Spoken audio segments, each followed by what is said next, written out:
Somebody call Jesus, because I can't understand how R. Kelly's fiance is pregnant and he's been in jail for a year. Welcome back to the Kempire Daily YouTube channel, your #1 source for pop culture news in music, entertainment, reality TV, and so much more. As always, be sure to like this video, subscribe to the channel, and hit that notification bell so you never miss out on breaking news when we go live or when we upload. So before we get into this video, condolences to Anne Heche's friends and family. The actress passed away earlier today. She was only 53 years old. She recently got into a fiery car crash. According to TMZ, a statement from the family says this: "We have lost a bright light, a kind and most joyful soul, a loving mother and a loyal friend. Anne will be deeply missed, but lives on through her beautiful sons, her iconic body of work, and her passionate advocacy. Her bravery for always standing in her truth, spreading her message of love and acceptance will continue to have a lasting impact." So according to TMZ, Anne Heche has died from injuries she suffered last Friday after driving her car through a Los Angeles home. Her rep tells TMZ Anne is brain dead, and under California law, that is the definition of death. The rep adds life support machines are keeping Anne's heart beating for the purpose of preserving her organs for donations. However, the rep made it clear Anne has no brain activity. Last night, I saw multiple reports saying that they did not expect Anne Heche to survive based on her current condition. According to sources, TMZ reports that Anne Heche sustained significant injuries in the crash, including severe burns and lung damage. They also reported that LAPD sources say that Anne was under the influence of cocaine and possibly fentanyl on August 5th when she committed at least 2 hit and runs before crashing through a home and causing a fire. Addiction is real, and this is such a sad, sad story, guys. Again, our condolences to Anne Heche's friends and family during this time, especially her children. In other news, Joycelyn Savage, one of R. Kelly's many women. As you know, at one point, R. Kelly had 2 women staying with him that were his partners. No judgments. However, as you know, R. Kelly has been accused of some ghastly things. So much so I can't even mention those things on YouTube without them pretty much censoring us when it comes to what R. Kelly's being accused of. He's been convicted already here in New York. He's about to go on trial, I believe, in Chicago. He's facing years behind bars for committing decades of abuses.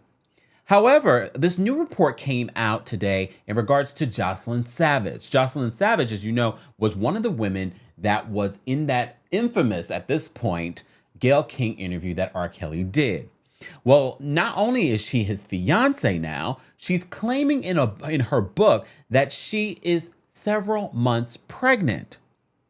So this is what TMZ is gathering from this report. They say that R. Kelly's fiance and the woman that the world believed was also his victim, Joycelyn Savage, just dropped a bomb claiming to be pregnant with the singer's baby. Joycelyn reveals in her upcoming book she's several months pregnant, learning she was expecting after the disgraced artist sent her an engagement ring. She says Kelly is, quote, extremely excited about the news, but wishes he could be there for the birth of their kid. The big hole, obviously, is she never explains how the child was conceived. R. Kelly has been locked up for over a year. A lawyer for Joycelyn's parents tells TMZ they're still processing the news, but aren't willing to make a comment at this time. So according to TMZ, they continue to say, as they reported, Joycelyn revealed the 2 were engaged through a letter sent to the judge ahead of his sentencing, asking for him to get a lenient sentence while claiming, "I'm not the victim that the government has portrayed me to be."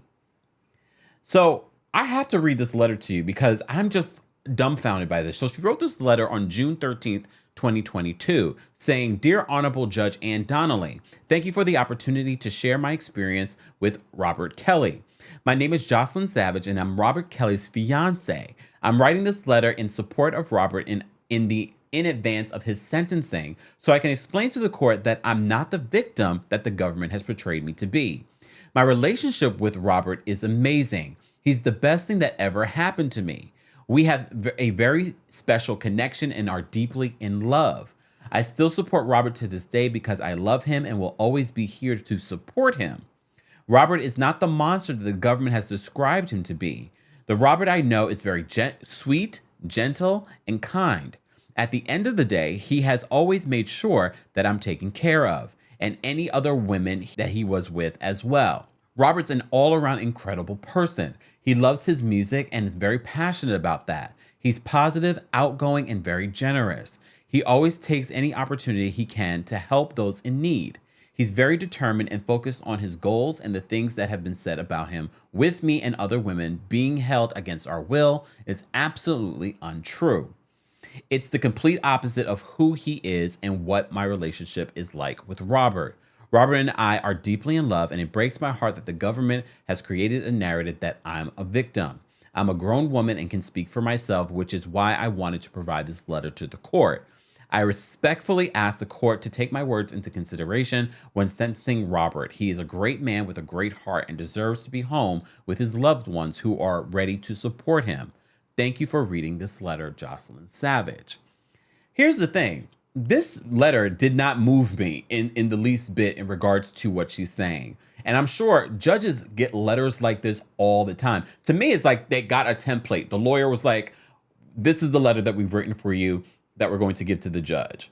Nothing in this letter moved me to believe like, oh, maybe the amount of evidence that is being forged against R. Kelly around the country where he's facing charges is very clear to us. And a lot of people in the industry have protected this man and now are like, hands off, because it's too much. There's too much blood on his hands at this point. We've seen this happen for years. I don't need to go through all of the evidence. You all have seen it. However, there are still people supporting R. Kelly outside his jail and are like, free R. Kelly, still streaming his music, even though people have cited that his music was almost a subliminal message about his abuses.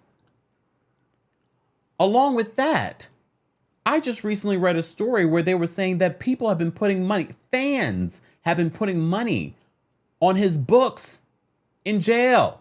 So just to confirm and clarify in regards to the money that's on R. Kelly's books, no confirmation if this was raised from fans. However, the $27,000 that he had in his commissary, according to these multiple reports, they're saying that it was seized by the government. Radar Online reports this. R. Kelly's lawyers accused the government of improperly seizing thousands of dollars from his prison account. According to court documents obtained by Radar Online, the singer's attorney, Jennifer Bogine, wrote a letter to the judge presiding over his criminal case.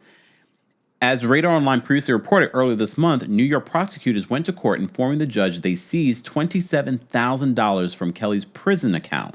Kelly was ordered to pay $140,000 as a part of his sentence in his criminal case. The motion said Kelly did not set up a payment plan during sentencing, which made the full amount due immediately.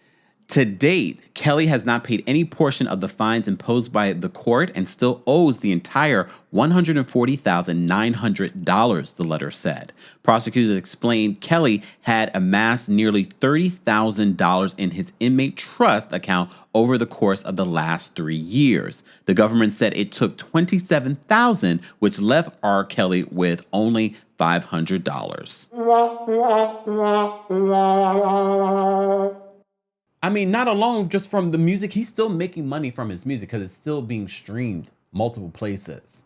So I'm not completely surprised by Joycelyn Savage. I'm surprised she's still in the situation. I'm not sure how she's being supported. However, like I've listed for you, there are multiple ways that R. Kelly's being supported. I'm sure he's using those means to support Joycelyn and this baby.